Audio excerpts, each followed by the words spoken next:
half launch this panel and introduce. Just give me 1 second. And introduce our wonderful moderator, Diego De la Vega. But before I do that, I would like to give special thanks to Hughes Hubbard and Reed, who has been wonderfully hosting this this half day event here, and I would like to especially give thanks to Guy Laguerre Flores and Kelby, who have been staunch supporters of Washington Arbitration Week from its inception. Um,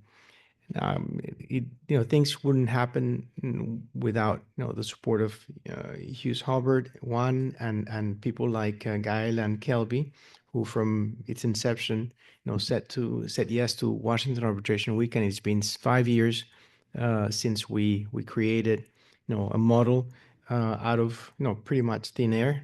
Literally thin air, because we didn't have offices, and this was done the first time through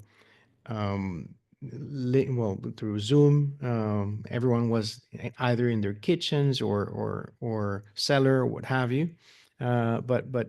But now all the panels are in person, and also we're very lucky to have people like Maria, who on her birthday, has done a wonderful job.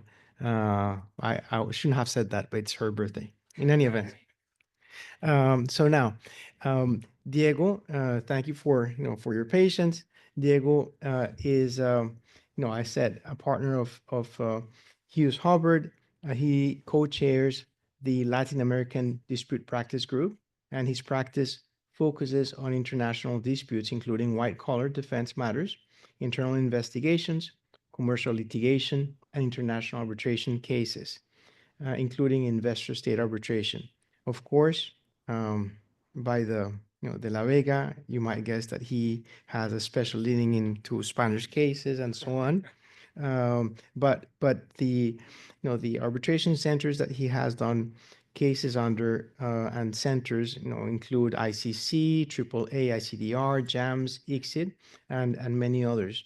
The industries that he has worked on are varied and quite impressive. And with that, the last thing that I must say is that he has a special leaning, of course, for topics such as this panel, which include space and aviation law. So now, Diego, floor is yours.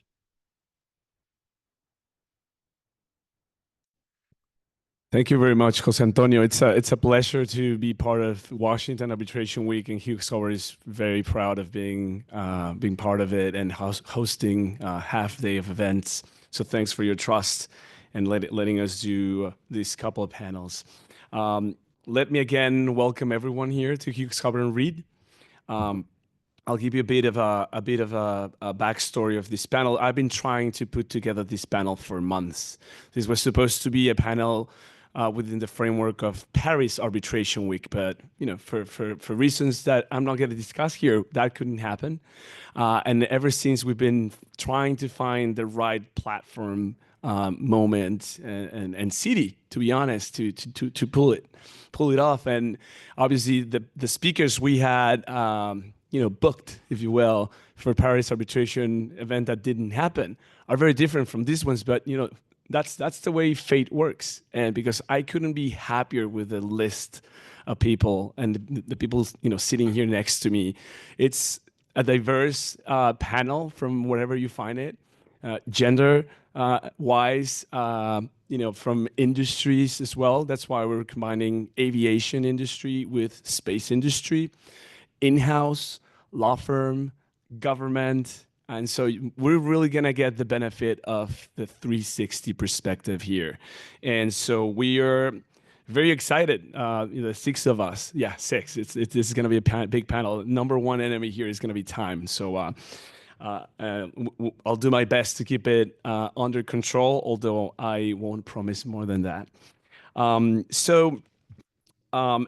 Why don't I start by introducing briefly these amazing stars I have here. And yes, this is going to be a panel full of puns, some intended, some not. So yeah, with continuing with my stars here, I would like to start with Kate Gonzales. She is senior legal counsel at Airbus Americas. Very impressively, I was telling her that she's admitted to Paris, England, Wales, and here in the US as well, in Virginia. She is co-chair of the YADR steering committee at the International Institute for Conflict Prevention and Resolution, apart from her day job at Airbus, of course. Plus, she's leader for the Women's Interactive Network for Airbus North America. And we all identify Airbus as this aviation company, but they have a space division, and I looked into what were they, up to lately, and it's really impressive. It's like they focus on cutting edge space technologies, which could be from in-orbit delivery of satellites and spacecraft equipment to the smallest of electronic components, telecommunications, observation and navigational satellites, but also space exploration. They're working on and have worked on projects involving pioneering satellites such as the Earth Return Orbiter, which will will head a mission to Mars, and JUICE, which is already on its way to Jupiter. So just to get you all excited about what we're gonna be hearing here. Next, I wanted to just very close to me, Lori Sussman. She is consultant and the former associate general counsel at Boom Supersonic. And again, I also was very curious on what were you guys up to? And they recently positively tested something they call XB1, which is a supersonic aircraft. And Boom Supersonic is aiming at returning supersonic civil aviation to this world. So that's super excited. I can't wait to get to Paris in what, 2 hours, 3 hours? Yep. We'll see. But she was also the associate general counsel at Collins Aerospace, and again, I couldn't contain myself. And what are they up to? And this is, and I'm stopping to give this explanations, because that's pretty much the landscape of startup space related, aviation related activity we're seeing, which is pretty new. And we're gonna talk about this evolution of who or which entities or countries were driving the innovation and the exploration, and then it's completely changed. It's moved from states, the government, to private entities, and all the way to startups. So I found really interesting that Collins Aerospace were the ones behind. What was a good example of a company behind? They put together spacesuits, space wheels for all sorts of transportation up there, life support systems, power generation, thermal controls, and much more. So, again, super exciting what these companies are doing, and we're very lucky to have Lori and Kate representing this in-house business-oriented mindset, which is it's gonna be very interesting to hear about. Next, Kenneth Hopkins. He is the president of International Space Enterprise Consultants, but also he's co-chair of the Off-World Approach and an honorary senior advisor of the Hague Institute for Global Justice. He has 40 years of U.S. government experience in international space law and policy, and he spent at the U.S. Department of State over 30 years. In which many of those years he was the director for the U.S. Office of Space and Advanced Technology in the Bureau of Oceans, Environment, and Science. Just so you get a sense, this office is the one responsible for the bilateral, multilateral cooperation in civil and commercial space and high technology activities, including the International Space Station. So that's where all of this lands. He was also, very interestingly, lead negotiator of bilateral and multilateral cooperation space agreement on behalf of the U.S., of course. And while at the U.S. Department of State, He was the U.S. representative to the UN Outer Space Committee. So I think it'll be hard to find someone with the experience and track record and other than Ken. So we feel very fortunate to have him as well. And again, he'll tell us, the vision from the U.S. government or international perspective. Then I would like to introduce Peter Polacek. Hopefully I said the last name right, although I highly doubt it. He's a partner with White & Case here in Washington, D.C. And Peter focuses on investment treaty arbitration, international commercial arbitration, public international law, and the protection of foreign investments, which is going to be a key topic during today's panel. He was educated in the Czech Republic and here in the US. So again, very interesting multicultural experience and perspective. And I was looking at his case activity, the one he publicizes on his website, and he has represented several clients in disputes related to what we're going to be discussing today, specifically related to satellites. So I'm sure he will expand on that later.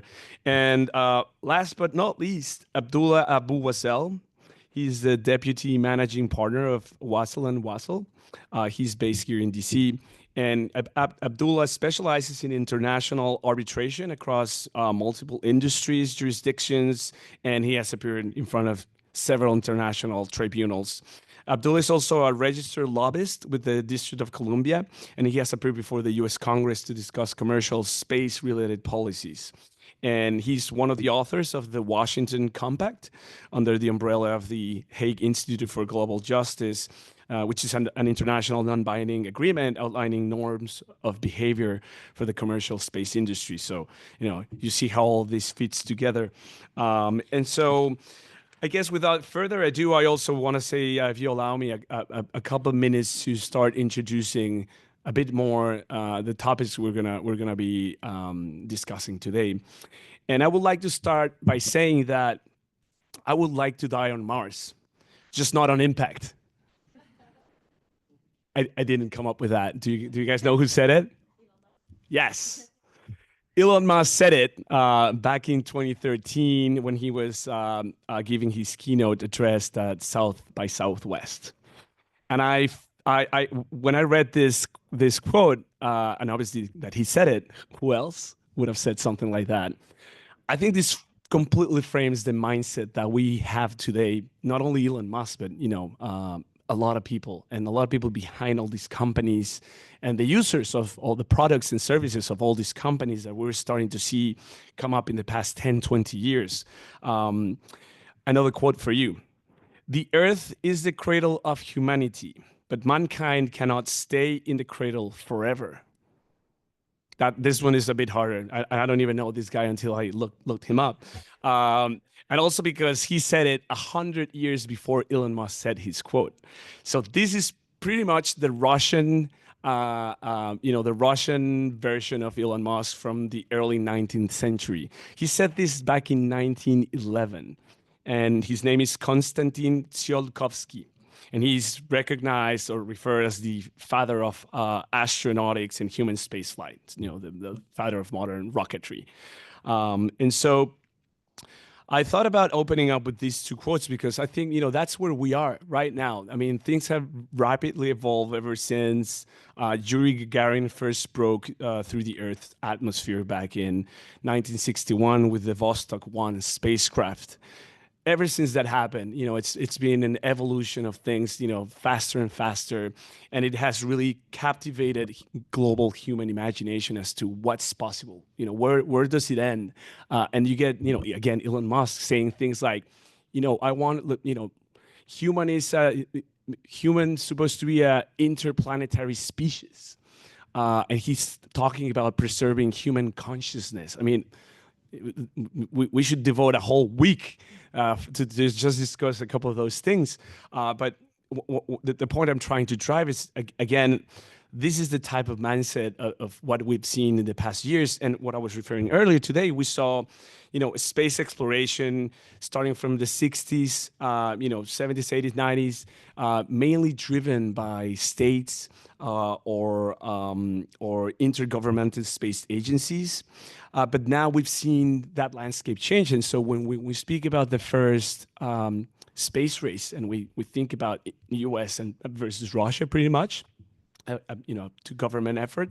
Now, what people are calling the second space race is being driven by private entities, private resources. Obviously, there's an important element of government collaboration and regulation, and we're going to talk a little bit about that. But I'll tell you another interesting point of data. The industry, the space industry, and I'm not even adding the aviation industry because that's separate and not. The space industry is predicted to be worth more than $1 trillion US dollars by 2030. We're not too far from there, and it's a lot of money. And so that's why it's inevitable that more state and and private actors are obviously looking into entering and doing something about this big opportunity. And so all of this now landing on disputes. Well, all of this activity with different types of actors, it's inevitably going to lead to disputes. And the question is, are we ready to deal with those disputes? We'll hear about that from the experts today. And you're probably thinking, well, what's the connection between aviation and space? Well, there's a lot of connection, at least in my mind, but I'm sure others will agree. Some people say, you could see it as aviation being the predecessor industry to the space industry. You could say it's the sister industry because of how they are interconnected, but they're so interconnected that you could say, and people refer to it as the air and space industry, as if it's just one. And there can be a better example like Airbus, which is building regular planes and also building all the things that I just described that relate to the space economy and industry. Also, the reason we put together the panel and not only to talk about space, but also aviation industry is because of all this interconnection. There's a lot of lessons to be learned, a lot of parallels to be, concluded from that relationship. So we're going to be, hearing from those about those from Kate and Lori. So why don't we get started and I stop talking and I'll let the true experts talk about this. And I want to start with you, Ken. With your impressive career, 40 years in the government, dealing with this specifically with these issues, with what do we do with space? How do we regulate it? Who are the actors in the industry? You've seen the shift firsthand that I've just talked about, from government-led activity to private-led activity in the space industry. Could you tell us what you've seen in these past 4 years in this regard? Sure. Well, thank you very much, Diego, and it's a real pleasure to be here. Let me explain just quickly my role. I am associated with the Hague Institute for Global Justice, which is the philanthropic arm of Waddle Waddle. So Abdullah and I are kind of mind melded here on a lot of these issues. But what I want to do is talk about not necessarily the arbitration, but disputes. And I will just say up front, I'm not a lawyer. I know just enough to be dangerous. So, and I will talk. I will talk in generalities, and I'll generally try to be accurate. But obviously, there's a lot here that we have to go over that we certainly can't. We don't have enough time to do. But what I would say right now, based on my experience, is that the kind of the dispute settlement process is static. It's not dynamic today. And I'm saying this again, just looking out over the horizon in the space field, because as Diego points out, the space enterprise has changed radically over the past 20 years with the advent of multinational ventures that don't fit neatly into what we would call traditional space. And as a result, the landscape becomes much more complicated because you have the interplay between kind of traditional contractual law and the outer space treaties and then the national regulations. Now, what I want to do is just talk about how that interplay between what the government can do in terms of deciding what in fact is a dispute outside of the realm of the traditional things that we're all familiar with today. But I'll step back, give you two examples where government intervenes in, kind of what I would call distorting the commercial process. The first one was in 2011. Argentina defaulted, had a huge default in 2002. Companies were looking to get their assets back.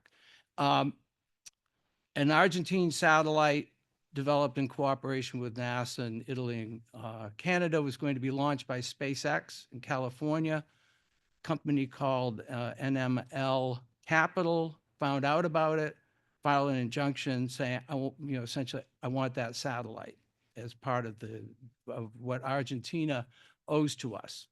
Okay, I mean, what are they going to do with the satellite? I have no idea.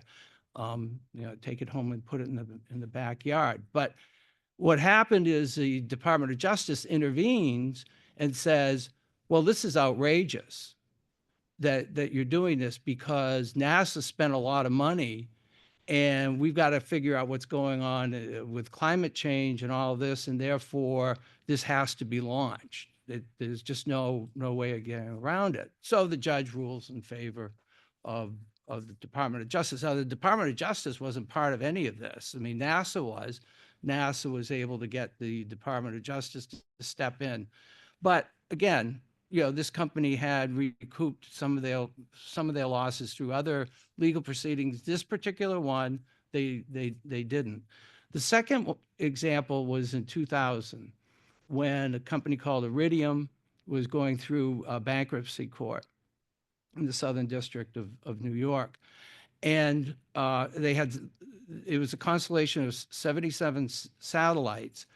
Their plan was to go bankrupt, shut down everything, and all these satellites would continue to be in orbit, but they were in a low orbit. They'd all come back down. About 25% of the total mass would survive reentry, which meant that under the liability convention, the launching state, in this case, there were two launching states, the US and Russia at the time, would be absolutely liable for damage caused to people and property on Earth. And the government, again, intervened and said, you can't go forward with the bankruptcy proceedings until Motorola, that owned Iridium, indemnifies the government. And through a lot of other maneuverings, the bankruptcy proceedings didn't go forward, not because of this, but because of other factors, and the government became like the anchor purchaser of Iridium services, even though they were having a hard time selling them commercially. So you have those two instances where it was very kind of nuts and bolts would come in, but the government said for a variety of reasons you cannot complete what up to that point was a very simple legal commercial kind of dispute. Now, I give those two examples because now we're into a different realm where we're looking at different kinds of activities, mining resources on celestial bodies, commercial operations on the moon, transporting people back and forth with privately owned space stations.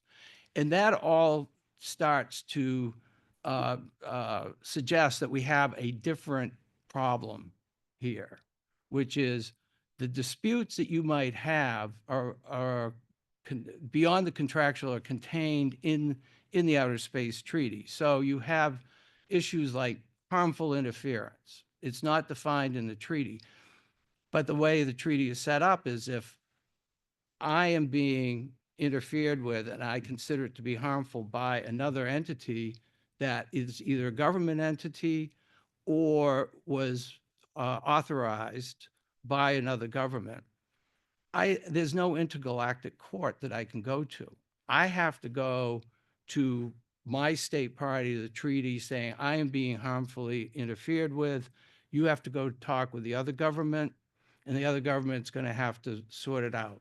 But it's totally, really, it's totally out of my hands. Now, it's up to the government to decide, is this really harmful interference? Is this something I want to spend my time doing?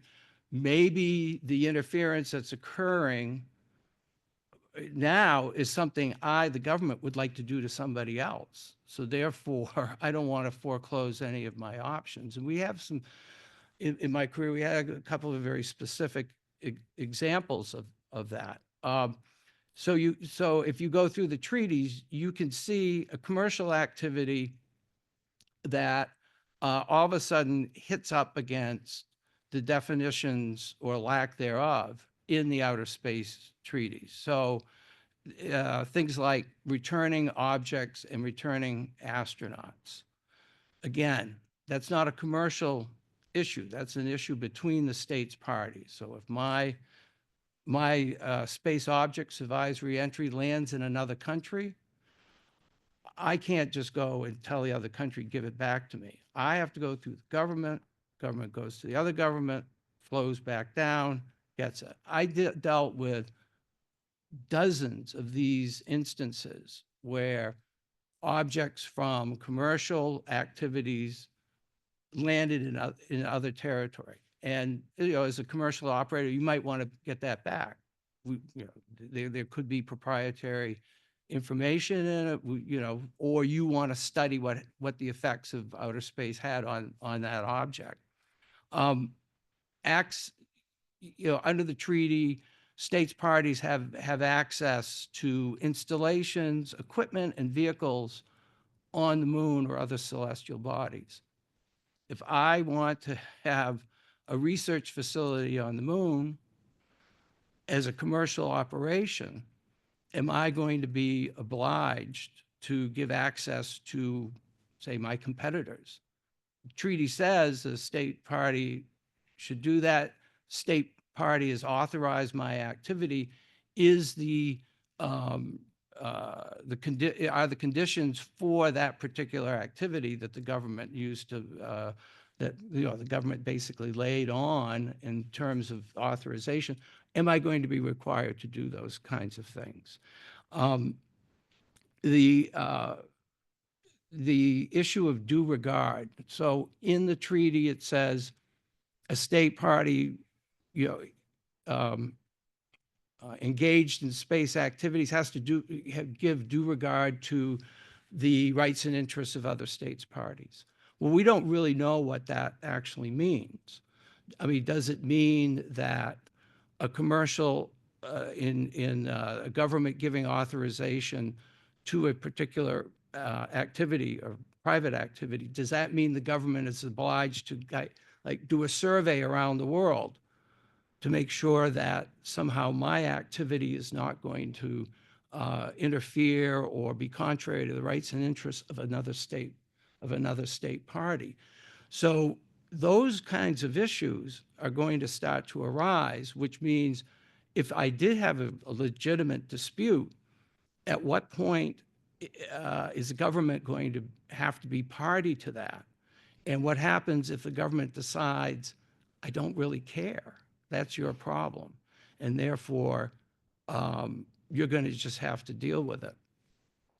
So what does that leave you with today? And again, I come back. The model we have today is static. It's not dynamic. I'm suggesting it has to be dynamic. So you have three options. One is you roll a dice and say, I am going to mine an asteroid and bring back platinum, which was a concept the company was pursuing about 15 years ago. And I'm going to get all the investors lined up. But I'm not going to have all of the boxes checked because no one knows what happens with that platinum. Does it belong to the world? Because, you know, space is supposed to be this common area that everybody can share the benefits of. How is that going to play out? So again, you can just roll a dice, hope that whatever happens in the future is going to be okay. The second thing you can do is say, well, I don't want to roll a dice, so what's the next option? Well, the next option is to become attached at the hip with the government. So I want to go to asteroid, bring back the platinum, but I'm going to convince, in this case, NASA that this is really a program they should be involved in. So I have the cover of the government, don't care about any of that. Now, I'm not sure from a business perspective that's a winning proposition, because you are now kind of, what would be the word? It's like being in the mafia. You can never get out. And so once you've made that decision that I'm going to make money through contractual relationships with governments, that's okay, but that's not the way things are headed right now, because almost all the companies around the world are looking at new ventures that aren't necessarily part of a government program. The third option, which is the one I would argue we should be doing, is being proactive. Now, I understand, you know, I, as a bureaucrat, I had a lot of time to sit and noodle and think big thoughts. For the rest of you, that doesn't translate into billable hours. So it means really that, and again, I'm not saying this is not unique to arbitration settlement of disputes. It's unique. It's really permeates throughout the entire space enterprise, which is the commercial sector has to start taking responsibility for setting the rules of the road for the future in their own little sphere of influence. And that's going to really mean we have to start looking at what are the things that we want to do in the future and how do they all play out, whether it's insurance, it's capital investment, whether, again, it's arbitration, settlement of disputes.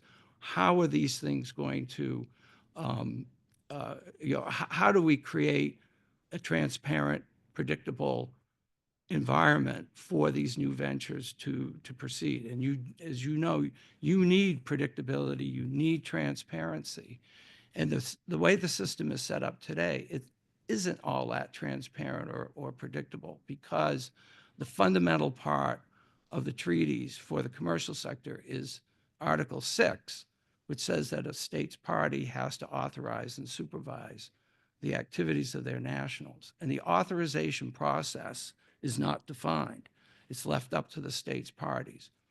So a state party could authorize an activity that a lot of other people don't like, but it doesn't violate any of the treaty provisions.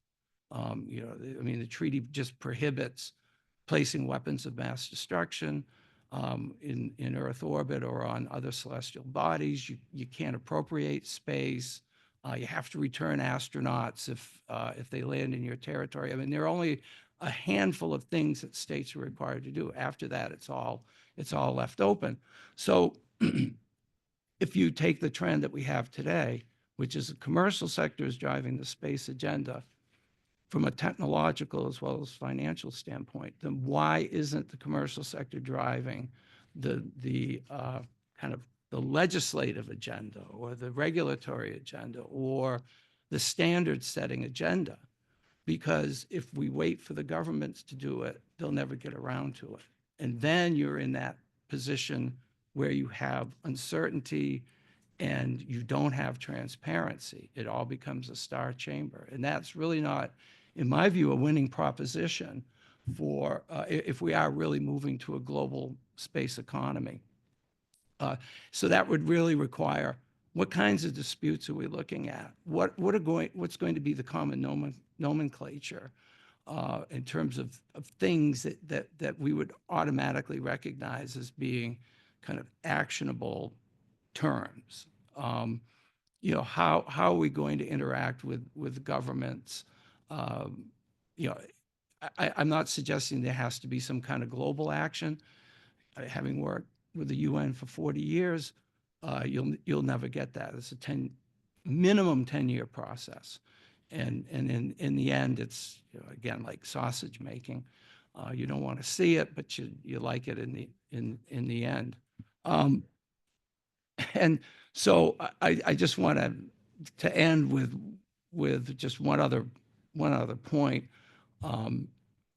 The Hague Institute did develop over the past 2 years this compact. It's the Washington Compact on Norms of Behavior for Commercial Space Activities. And the idea there is that we want to change the paradigm and have the commercial sector across all sectors start to look at what do we need for transparency, predictability, and interoperability to create kind of a seamless pattern of commercial activity and to make the best effort to have that environment move us towards a global space economy. The compact is purely voluntary. We have 150 signatories from around the world, all regions of the world, small companies, big companies, leading personalities in space law and space policy. And it's kind of the first step to get people to accept the paradigm that we are the masters of our destiny, but it's going to take some work in the long term, and we really should be starting today to anticipate not everything, obviously, but to anticipate what the challenges will be in the future. And it also gives the governments some point of departure when they get around to looking at what does it mean to authorize and supervise commercial ventures in space. So with that, I will. That was a leave it. really good overall type of approach to many points we're going to be addressing later in this panel, but I'll take a couple, which is we will not only be dealing with, let's for now not define space disputes, but also issues related to the space industry that are going to impact our daily disputes. And Ken gave us a couple of examples at the beginning about how something related to space activity impacted what would have been otherwise a normal, if you will, commercial dispute here on Earth, and or a bankruptcy proceeding. So we're also going to be seeing those things, and it's important that we highlight those. And I was going to jump to another part of what we had prepared for you, but since you were talking about Ken about your proposition that it now needs to be the commercial parties, the private, the corporate entities who need to be driving not only the innovation and putting in the money, but also setting up the rules, because they are the ones probably now with the most at stake. So I'm going to turn it to Kate and Lori because I want to get their perspectives from the business angle about that proposition and what they've thought about. We discussed a couple of comments in connection with this point, but I'll turn it to you, Kate and Lori. Kate, you want to start? Hear me okay? I mean, it was really interesting listening to you, Ken, talk. Firstly, thank you for the introduction before. It was so detailed, it made me fear that you're preparing some kind of pleading that's going to arrive on my desk. So hopefully that's not the case. Ken, it was interesting talking to you because we have so much in common that you don't know about today. You say that the market is very static today when it comes to dispute resolution. I like that. I like it. Because I know today what I'm getting myself into when I sign up for these type of contracts, if you will, which is it's a little bit opaque, it's a little bit unclear, and I'm going to put myself in the best position possible from a contractual perspective to make the most of it. And then I look at that and I think, does the risk outweigh the benefit or not? I really look at it from that perspective, and where that's the case, why not? Let's do it. What I don't like is overregulation. I talked to you about this. I don't like overregulation. I think overregulation kills innovation. I think it's very, very much a deterrent to big companies who are investing a lot of money. And I think we have to be realistic. Corporations are investing for many reasons, and they attract very talented people because they've all got different motivations. but ultimately they owe a duty to their shareholders to be profitable. And I think that where over-regulation becomes extremely costly to those big companies, they just won't, engage with it in the same way. That's my perspective. One other thing you said that was really interesting to me, you talked about, how it works when you've got to arrest assets, how things like Chapter 11 have impacted the way that business is done today in the space industry. I'll say that in aviation, at least, and more broadly in aerospace, from what I've seen, that is a common issue that many of us deal with, and we get through it. We know it's coming. We don't want people to go bankrupt and break our supply chain. We want to deliver on time, on quality, safety at the heart of what we do, give customers the products that they needed that meet their sort of their aims and their objectives. So we have those things in mind, and I think that we do quite a decent job of, putting them into what we're planning to do. I don't know if I answered your question. Maybe I'll hand over to you, Laurie. No, that's exactly the type of interaction I was looking for, and the sharing of views from what one would think would be two sides of a coin, but we end up understanding that we're more aligned, that you guys are more aligned than you initially thought. Laurie? Regulation plays a really key role in all of this, and I think it just needs to be done really smartly, as I think we've seen that evolve over the years in the aviation industry. It kind of is a pendulum that swings back and forth. And I think that companies really need to take advantage of working with regulators early in the process and ensuring that they're working not only with the Hill, but their trade associations, their lobbyists, everyone coming together and saying, okay, we know that regulators might be concerned about this safety issue or whatever the issue may be, but let's be part of that process and bring the solutions forward. And I think in that that interplay is always developing the best solution that is the most cost effective for companies to implement as well, and for the ultimate customers and end users to adopt as well. And I think it's also important to bring the customers and end users into that regulatory process and the so-called sausage making up front. And I think then if that process is done correctly, then companies are able to build that into their business planning and timeframes, and it just brings a lot more certainty to the overall business and the industry. Thank you, Laurie. Now, let's start closing in on the disputes aspect of this panel, and we're going to be talking to these experts first on aviation industry, and we're going to see what we're going to listen to what they're seeing in that particular industry, and then we're going to talk to other experts to see what's going on the space industry. So I'm going to stick with you, Kate and Laurie.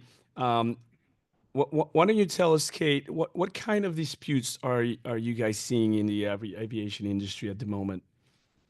I think today, if you ask me the same question tomorrow, maybe I'll have a different answer, right? But right now, in this VUCA environment, we're seeing so much uncertainty, so much ambiguity, so much complexity in what we do. It's having a real big impact on our supply chain. So supply chain disputes are huge at the moment. That's a real issue. The Russia-Ukraine war has had a significant impact on that. The way that we used to buy certain materials has changed. The ability of some of our suppliers to comply with their obligations has changed. One thing that I had not expected would be an issue post-COVID was we lost a lot of skilled labor that has not come back to the industry in aviation and in aerospace more broadly today. And that is causing a lot of issues with quality, with delay. And, you can't fix that overnight. People need time and they need to be enticed back into our industry. And many of you will have seen the more public issues that the other major OEM, thou shalt not say Boeing, but Boeing, has been going through at the moment, right? And they come down to those issues. Supply chain can't deliver, not on time, not on quality. Customers are dissatisfied. Products are not performing, not got the labor that they need. I think, geopolitics is having such a big impact on what we do. It is becoming so unpredictable. Today I'm not going to say tariffs, but maybe tomorrow I'm going to add tariffs to the mix on that one. Laurie, are you seeing, what do you think? Are you seeing similar types of disputes in what you guys see day to day? Oh, I think startups are in a really unique position right now. Over the past 10 years, the aviation industry has seen a lot of growth. From vertical takeoff aircraft, VTOLs, to unmanned aircraft, to supersonic aircraft and hypersonic aircraft. So it's a very exciting time. And as a result, the disputes look a little bit different because these companies are very much in the developmental and design phases of their products. Those supply chain issues that Kate mentioned will certainly crop up down the road. But right now, they're focused on lots of IP creation. Their fundraising is central to their ability to survive. And so, if things don't go as planned on the fundraising front, they're constantly having to adjust the time frame of their development and then having to go to their suppliers and say, okay, we need to pull back in this area or accelerate in this area. And how does that all play out based on the contracts that they've entered into? Who's responsible for paying for some of those delays? So there's a lot of unique issues there. In addition, when you get into those types of things, there's an erosion of trust that can occur between the aircraft company and the supplier. And as those timelines get adjusted, the supplier may say, well, I don't know if I really want to play in this market with you anymore. And that could really leave a big issue for the company because there might not be that many suppliers to begin with who even wanted to work with them. So it creates a lot of unique issues. And then, of course, in these long lead design and manufacturing times, the design, certification process, testing, all those processes are always much longer than anyone ever anticipates. And you're always going to have disputes in that area when there's delays with the end delivery to the customer. So it sounds like delays and issues with quality, something, I guess it's across other industries. But you and Kate were telling me something really interesting the other day, that you guys, you see that the industry has a real inclination to avoid disputes and try and settle as much as they can. Could you elaborate on that and why that is, and what happens when you're not able to settle or negotiate successfully? Sure. So I think first of all, startups are moving so fast that they don't really have time to get involved in disputes because every day of schedule in your testing that you're losing is, tens of thousands, if not hundreds of thousands of dollars. So these companies are very motivated to either not get into disputes in the first place, or if they are involved in a dispute, to get it settled as quickly as possible. I would say early attorney involvement in these disputes is really key between the two companies.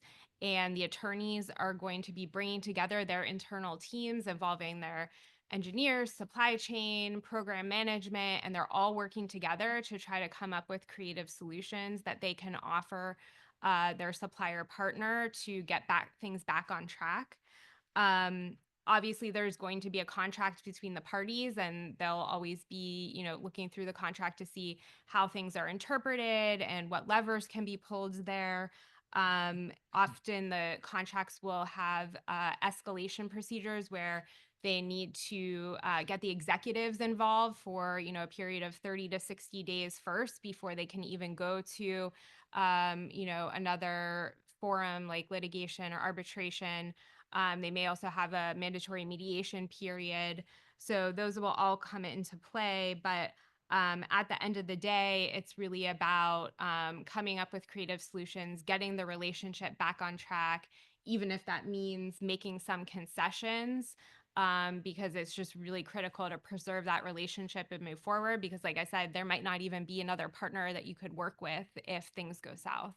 So it sounds like tiered dispute resolution clauses are really functioning well. And I just returned from ICC arbitration conference in Miami, and I listened to more than 2 or 3 people saying the opposite. People are, and I guess that's another peculiarity for this industry. It seems like it's industry by industry, and it seems like in the aviation industry, tier dispute resolution clauses are working, but because of the peculiarities of the industry and the need to not if you guys are going to stop to fight about something, it better be, worth it, because otherwise you're going to be spending a lot of money by putting a pause. What do you think about that, Kate? I disagree. Objection. All right. I like it. Absolutely disagree. So Laurie, to pick up on some of what Laurie said, she's right. We are in long-term contracts. If you're buying an Airbus aircraft today, you've probably got a 10-year wait. We've got 8,000 aircraft in the backlog as at September. We're delivering around something like 770 this year. So if you do the math, you are not buying an off-the-shelf product, which means that supply chain, those relationships are really important. And that relationship with your customer is important. Particularly for an OEM, we're effectively operating in a duopoly. I'm going to say we're not competing with each other, so it's okay to say that, Laurie. So I don't want to annoy my customer and find that they, drop out of our agreement and go and see my best friend across in Seattle. That's really important to me. And, the difference, I think, between what Laurie has experienced and what I experience, escalation clauses have not worked for me, do not work for me. And if I see somebody proposing that in the agreement, I will redline it, get out. Because you cannot force sophisticated parties to the table if they do not want to be there. We know post-COVID where we're strong in our negotiations. Our counterparty probably knows where they're strong. They've seen the jurisprudence. They've seen how those clauses stand up to testing. They know if they are unrealistic about what they can get when they enter that room, there is no point in taking your taxi over to the building. Save your cost, move on. So I approach that escalation topic, in a very different way. And I think in all of that, I come back to the foundation that you came from, Laurie, which is that the relationship is everything. So I think sometimes those escalation clauses, what they do is get you more entrenched in a position that is ultimately untenable and probably unrealistic in what the outcome is going to be ultimately. So I like it when we have the flexibility to talk if we're ready, but to take a step back and find a different route if that's what we need to do. And that may just be a difference between a very established company, multi-billion-dollar company versus, the startup industry as well. Yeah. And I think one other thing I'll add, you talked about, referring to external counsel, and apologies for all of those in the room that are external counsel. One thing I did notice post-COVID is a lot of companies bringing those external counsel in-house because they realized that if you nip those disputes in the bud early on, it's going to cost you less time, less money, and it's going to preserve that relationship. So definitely at my level, I see a lot more people like me in-house that I'm going to pick up the phone to when I've got an issue. And I did that recently on a certification issue that caused a delay, where I just called the general counsel of that other company and told them, hey, what do you want me to do? We're living in this hyper-regulated environment in aviation at the moment, perhaps not in space, and we're working through it as best we can. Well, we're already seeing some differences, but you're right. I mean, the size, I'm sorry, Laurie, you're right. I mean, a good explanation is something that works for a huge company like Airbus may not work for, Boom Supersonic, which is, importantly smaller. And would you label it as a startup? Or Yes. it's still considered a startup? Yes. There you go. So another difference, what type of company, not only the industry, but the size and what they're doing. So we interestingly, this seems like this industry is putting a lot of importance and emphasis on relationships. Like Kate said, the value of suppliers and customers. There's no time to fight about things, but sometimes you do fight, right? Where do you fight? Where are these fights taking place? Are they litigation, arbitration? Which institutions? Please elaborate. You want to go ahead? I mean, we have a very clear preference for having our disputes dealt with confidentially, quickly, proportionately to the issue that is at hand and the value of that matter, and having a proportionate document production exercise. Those are things that I find in arbitration. The majority of our disputes are resolved in-house in the pre-dispute phase, to be frank, but where we have to pull the trigger and go a little bit further with our counterparty, more often than not, that will be in arbitration. Historically, we had more litigation clauses in our contracts, but over the past decade, we've really moved away from that because of the time, the cost, and the overall ability to enforce your award more easily in multiple jurisdictions. So preference for arbitration. Is there a preferred institution as well? Rules that you use? Are you allowed to say? You're going to have to wine and dine me before you get that. Okay. Okay. Well, I wanted you to say it, but I already heard you say it a year ago. So reputable one, a highly reputable one. I don't feel comfortable with the newer institutions that are less established, that have got less experience in the domain.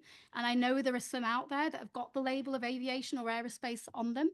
I'm not going to put my faith in them today. I think what would have been better is if they would have collaborated with one of those more dominant, very established arbitral institutions today to probably help them develop something a little bit better, reusing some of those efficiencies of scale that they've already got today.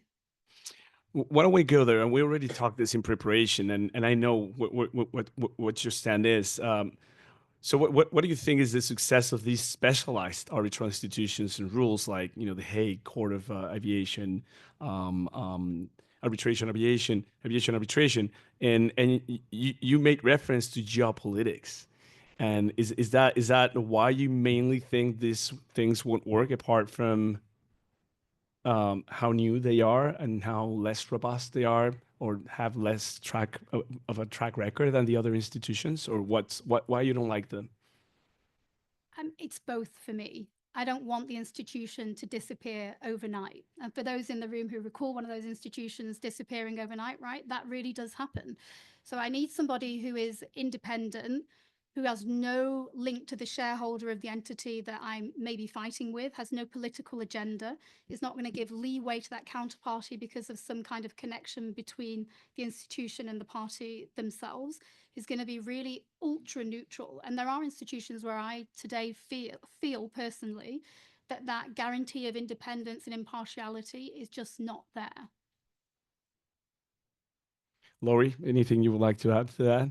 Okay, so let's start shifting to space. But before we fully shift to space, Kate and Laurie, any lessons that you think the aviation industry has learned that would be applicable to the space industry, or some parallels that we could start understanding so that, you know, maybe they don't fall through the same cracks? Laurie?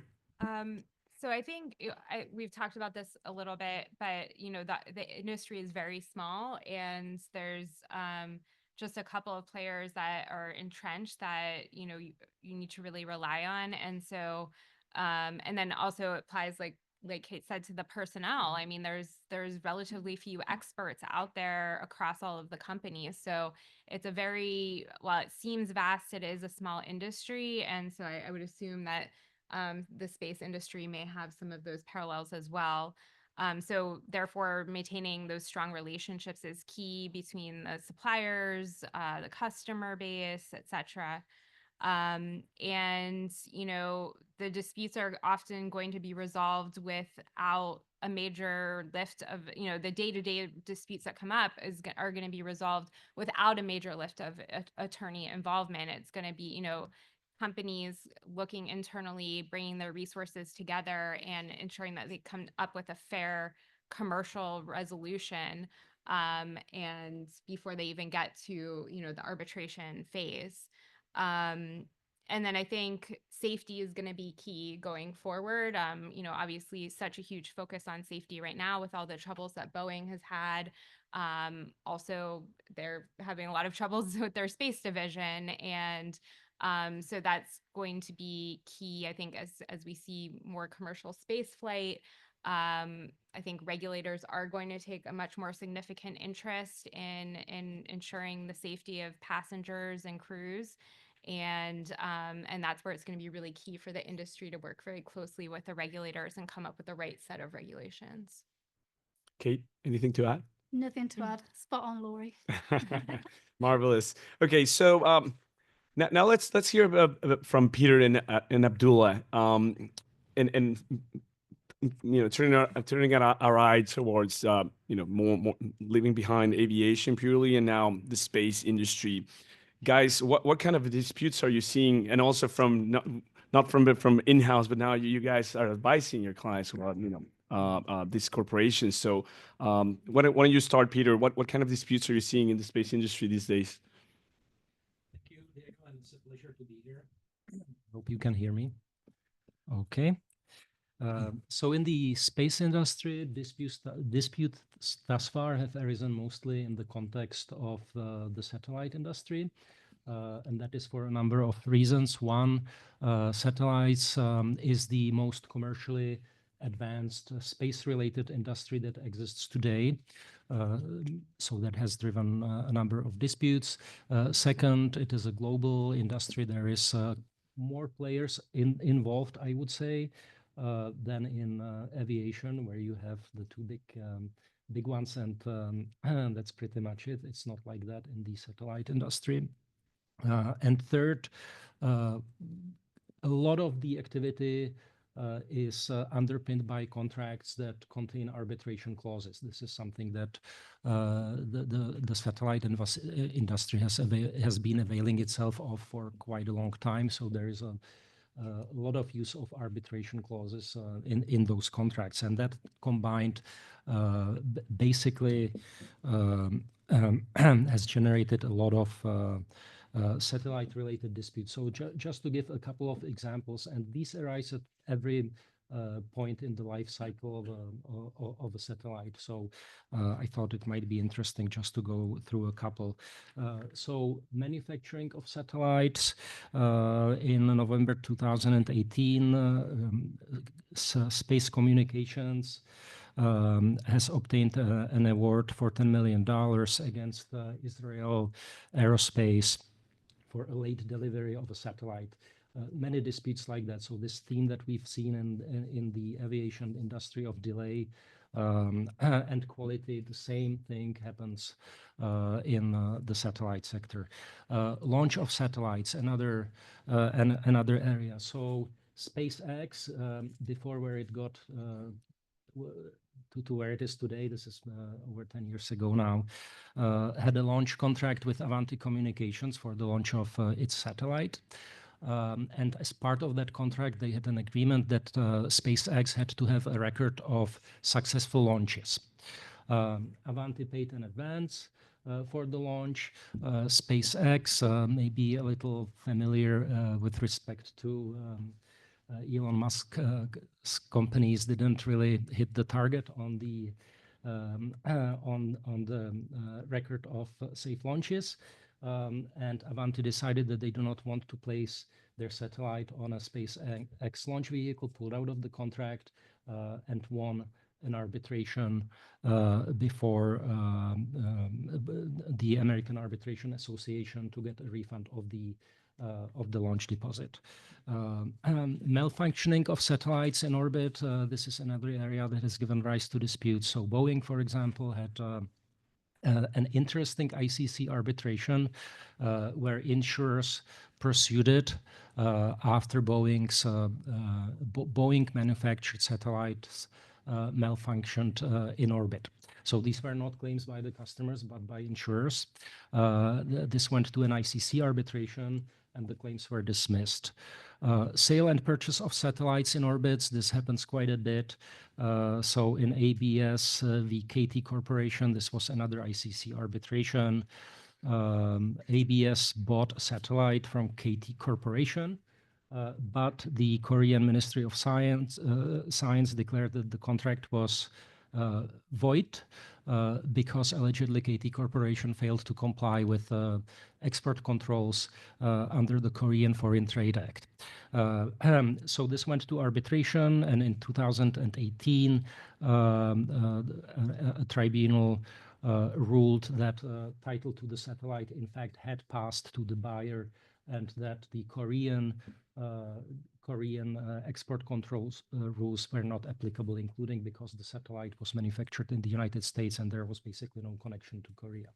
So you have an interesting example of a tribunal delving into regulatory regimes and export control regimes of a country. And finally, and this is specific to satellites, disputes concerning the lease of satellite capacity. So basically, the way that the allocation of slots or position for satellites work, and the same is true for frequencies, is that there is a specialized United Nations agency, it's the International Telecommunications Union, and it allocates orbital slots and frequencies to countries. So not to private entities, only to countries. Those countries have to use those frequencies. If they don't use it, they lose it. So they are highly motivated to find a way to utilize the frequencies and the slots that have been allocated to them. And they often lack the resources to do it themselves. So they either assign or sublease or lease those rights to government agencies, or which then sublease them to private operators, or they directly contract with private operators to utilize those slots and frequencies. So this has given rise to a number of disputes, and one I wanted to mention is again Avanti. This was a case against Indonesia, where an Indonesian satellite malfunctioned. So the government was looking quickly for a way to plug that hole so that it does not lose the allocation that it received from the ITU. It contracted with Avanti to lease capacity on an Avanti-owned satellite, and it stopped paying at some point. So Avanti started an LCIA arbitration and won an award of about $20 million. And so we can see that this is really a broad spectrum of issues that come up in the satellite industry before a variety of arbitral institutions. This is really where the action is happening right now when it comes to disputes and arbitration in the space sector. But I think, as we will discuss, the future might look somewhat different. Thank you, Peter. So it sounds arbitration. You referred to a bunch of institutions that are getting this type of space-related satellite disputes. But Abdullah, anything to expand on what Peter said, or on the point of where are these disputes being resolved and how? Yeah. So first of all, what kind of disputes we're seeing, as is inherent with any industry that has so much money flowing and with so many, let's say, egotistical parties sitting at the table negotiating, disputes are inherent. But with the space industry, where it gets interesting is these disputes vary in subject matter quite drastically. Not many people are cognizant of this, but a few months ago, the US and China almost had an all-out war. And you wouldn't have known this unless you're privy to United Nations documents. What had happened is debris from a US rocket almost collided with a Chinese satellite and only missed it by 2 degrees of elevation. Now, the Chinese sent a note to the US berating them, detailing the elevations, the angles that they should have taken, the evasive maneuvers that the satellite did. And the US simply replied saying, actually, we assessed this and there wasn't any fault on our part. And the reason this dispute was resolved was through diplomatic channels whereby everyone explained their obligations under the Outer Space Treaty. So in the space industry, whereas in other industries, disputes may cause money or may cost overruns and project delays, in the space industry, a mistake could cause war. And that's where it gets really interesting. On a lesser dramatic scale, because I know I came at this with full force, on a lesser dramatic scale, we're also seeing disputes with respect to regulation. And I'm gonna sound like a Reagan Republican on this panel, but I'm not one for regulation.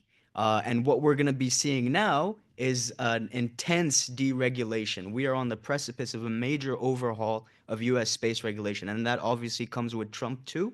It comes with the synergy with Elon Musk. And it comes with Jared Isaacman, who was just nominated this morning as the new NASA administrator. And this is a commercial man through and through. So he's not going to want to see regulation here and there. On that side of it, on the regulatory side, we're seeing a lot of disputes with regulatory compliance. SpaceX, obviously one of the biggest names that's always in the headlines, specifically against the FCC. So the FCC had proposed fining SpaceX around $633,000 for failure to amend their licensing prior to their launch. SpaceX, Elon Musk himself sent them a letter saying, all right, we're going to sue you if you do this. And the only reason that was solved was because of negotiations between the two parties. Here, we're seeing a pattern, as Lori and Kate very eloquently said, is there are ongoing commercial relationships, and of course, there are ongoing diplomatic relationships. So while there are disputes, they don't want these disputes to become in the public eye. They want to resolve them behind curtains so that these relationships can continue to go on. Another quite interesting one that happened actually last month is the idea of spectrum allocation. Obviously, the ITU, the FCC, they oversee spectrum allocation.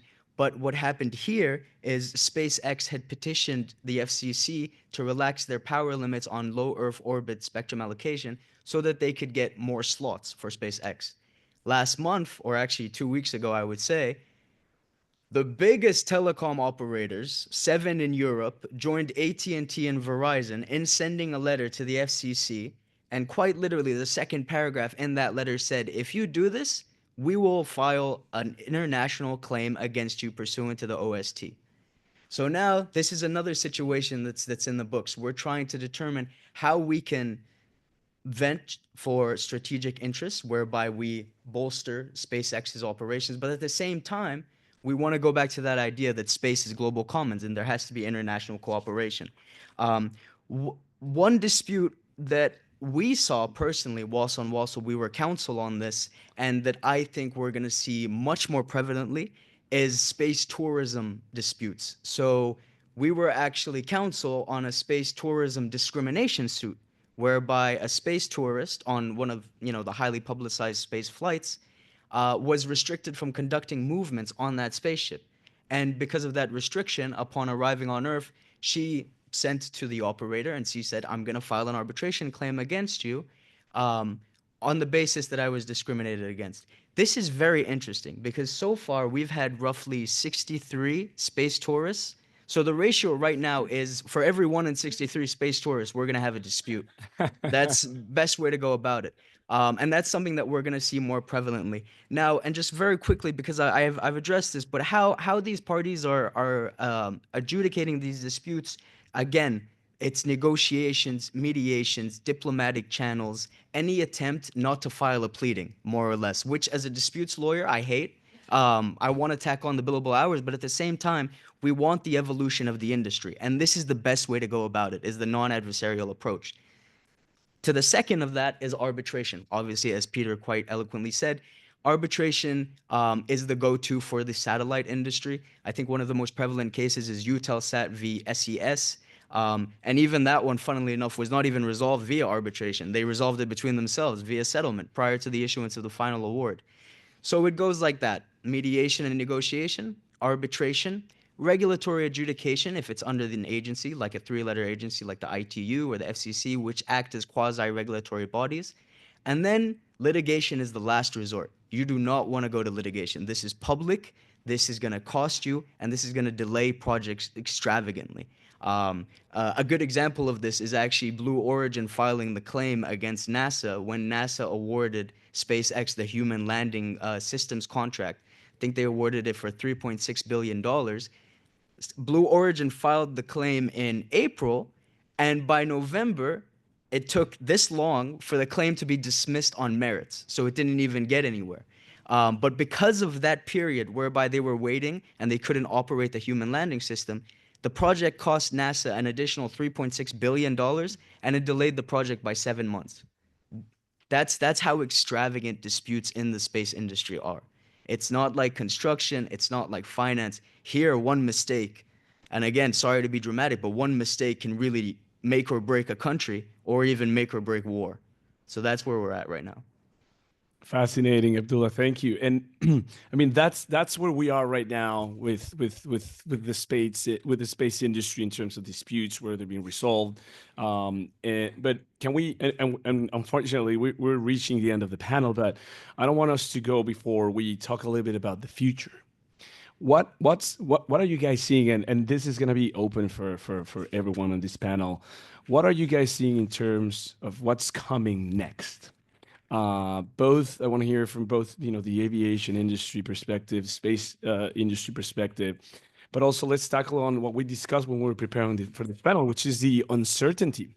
I think everyone agrees that there's, and I think particularly for the space industry participants, that there's a lot of uncertainty as to what, in terms of liability and in terms of, dispute resolution mechanisms, applicable law, jurisdiction. And so why don't you start us off, Ken, with your practical scenario that remember that practical scenario you gave us when we were preparing this for this panel, because from that practical scenario, futuristic hypothesis, hypothetical, we can derive, you know, a bunch of things in terms of what we want to discuss today. It was about the landing on the moon and the Artemis Accords, or so no, this was your scenario that you told us about during the call. That what happens if someone is landing on the moon? Oh, yeah. So there's this I mentioned due regard, and then there's this concept of the first mover. That is, you know, you get there first, and therefore you're able to set the rules. And this is what we're faced with the moon. We have the Artemis Accords, which is a NASA-driven group of you know, for lack of a better word, Western countries that are going to go to the moon together, and then you have China and their own coalition of like-minded. And the question will be, you know, who is going to set the rules on the moon? Are you going to drive on the left-hand side of the road or the right-hand side of the road? You know, what are the traffic lights? What color scheme are you going to use? Red, you know, it's going to be green, yellow, and red, or is it going to be something else? I mean, you know, that's really kind of basic things. But the issue is, what if I want to go to the moon and I don't want to be part of either program? So I'll go back to I think we talked about a data center, and a data center on the moon. It's in a particular piece of real estate, and then someone decides they're going to land right next to you and blow up all this dust and everything else and contaminate my data center. Now, what are the rules going to be? I go back to the harmful interference question. You know, who is going to really adjudicate that? Because it is, in this case, my scenario, strictly commercial issue. And for me, the two coalitions going to the moon raises a lot of issues, and it is that intersection between what the commercial sector wants to do and what the geopolitical situation is.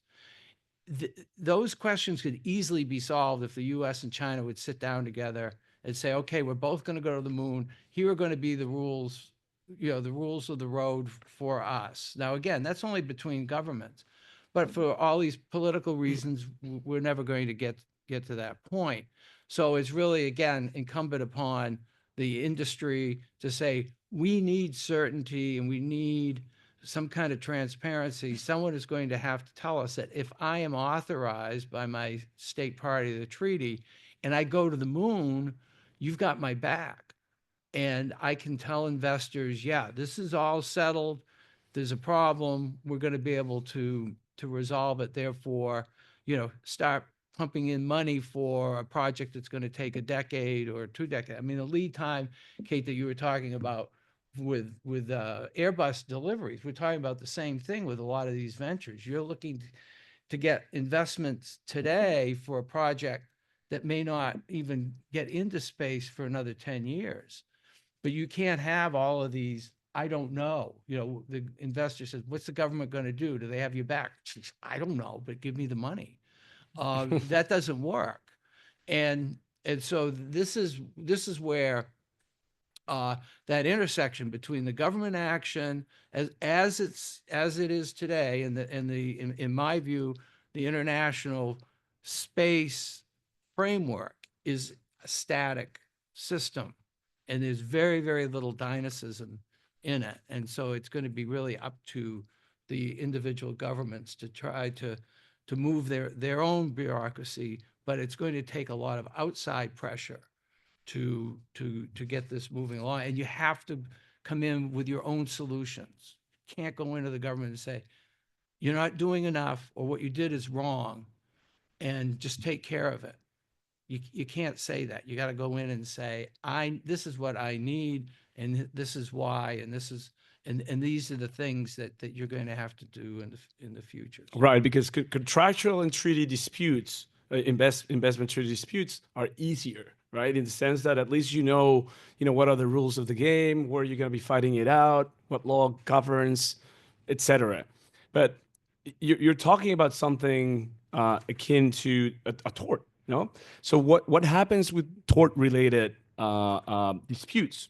And so I turn it to Peter and Abdullah. Well, what do you think about this question and about what Ken referred to right now, the framework that is available, that it's not efficient, it involves the government more than you would want to. What are the alternatives? How can this be corrected? To at least reduce the uncertainty in connection with space disputes when you're dealing with a tort. Yeah, so I'll go back to the point that Ken made. I think tort, maybe we could call it space torts for brevity. I think those will start occurring sooner or later, and will be a very important part of space-related dispute resolution. And as things currently stand at the international level, as Ken also mentioned, there is the United Nations Liability Convention, which basically makes a state liable whenever its or its national space object causes damage. It's absolute liability when that damage occurs on Earth. It's fault-based liability when the damage takes place in outer space. But what the convention does not do, it does not have a binding dispute resolution mechanism. It's got a commission based dispute resolution mechanism, which is binding only if the parties in the particular case agree to it. It hasn't been really used to date. There was a case in the 1970s to 1980s relating to the disintegration of a Soviet spy satellite over Canada, but that was settled. So we don't really have any jurisprudence under those provisions, and it is not binding. That is very clear. So there really is at this point no public international law framework under which anyone could come to a binding resolution of a dispute like this. And to tweak Ken's example maybe a little bit, if you have, let's say, a US private company that discovers a really nice deposit of ice on the south side of the moon, and then a Chinese space miner arrives and sets up its operation right next to it. There really aren't many, if any, rules at this point that would govern, what happens if it goes bad, or if that would prevent the second mover from exploiting that same resource. So that's where we are at the state-to-state level, and also there is no direct recourse for private parties to any of this. You would have to get your own government to espouse your claim, bring it, and then if it gets resolved, then you might get something from your government or not.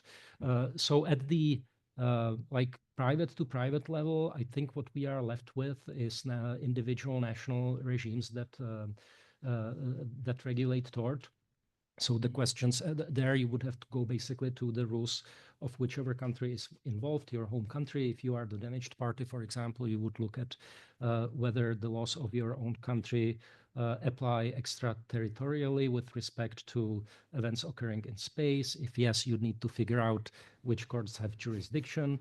Good luck bringing the foreign party to your court and getting an enforceable judgment. Very difficult. So it's really, the framework, frankly, is not there.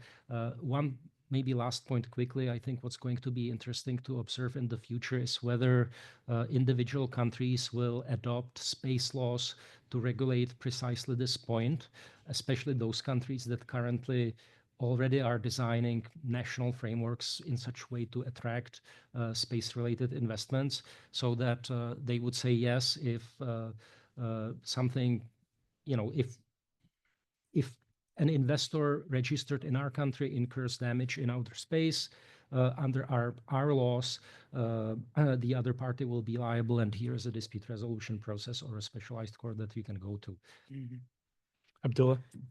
I think Peter addressed all of the issues we're currently facing quite well. What we need to do, and again, look, it's a legal void. The question of the tort law in space is a legal void. If a US manufactured ship is launched from the UAE and commanded by a Canadian astronaut, who's liable if any damages happen? It's really a legal void. And to address this, we need three things. The first, obviously, a comprehensive, uniform, internationally agreed legal framework specific to tort law. As Peter said, the Liability Convention, the OST, they both supplement one another, but they're focused on state-to-state liability. They don't really focus on private party liability. And with the influx of investment, and I'm sure we're going to get to investments, but with the influx, we're not going to get to investments. So with the influx of investments in space, specifically from private parties, there has to be a framework that is able to address those issues other than, by the way, can you come to this country so we can have this dispute? That's not going to work. And the best way forward for that is a uniform, internationally agreed, comprehensive legal framework. The second thing is jurisdictional clarity. In this regard, the best way forward would be arbitration.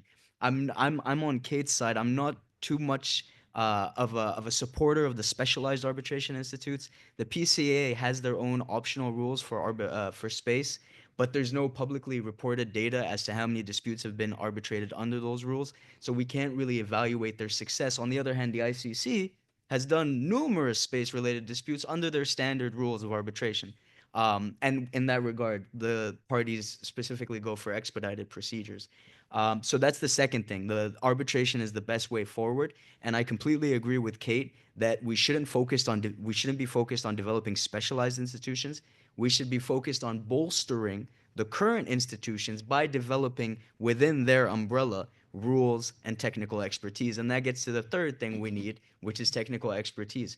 Again, the PCA has a panel of arbitrators and experts who specialize in outer space disputes.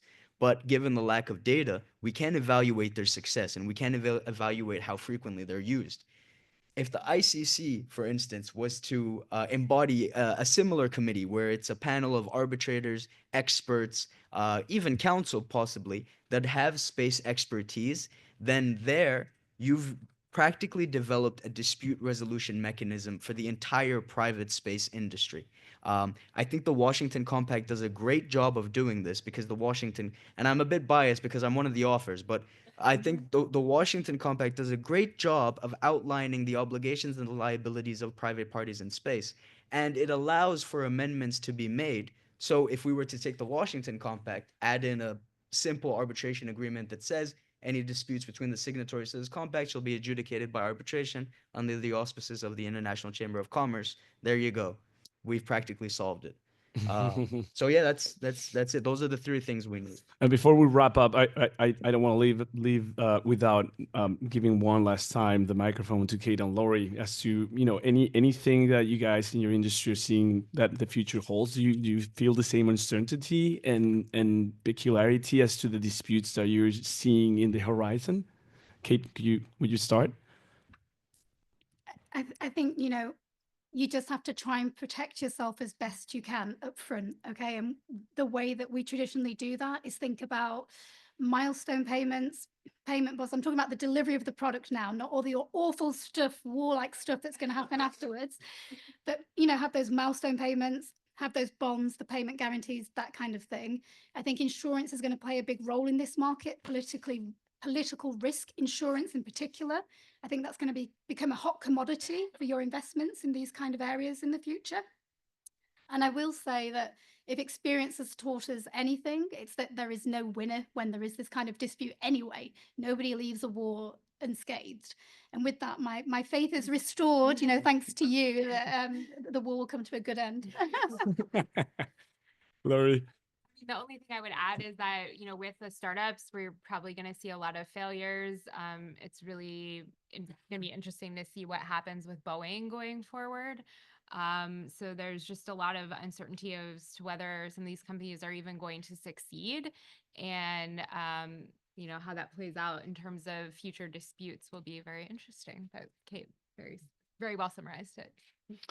Well, I just have to say thank you for this amazing audience and my amazing speakers here today. I think, we, and I take full responsibility. We were supposed to also talk about and resolving the question about can you not mine on the moon as a private entity, and talk more about the protection of space assets. But we'll leave that for a future panel. Thanks all.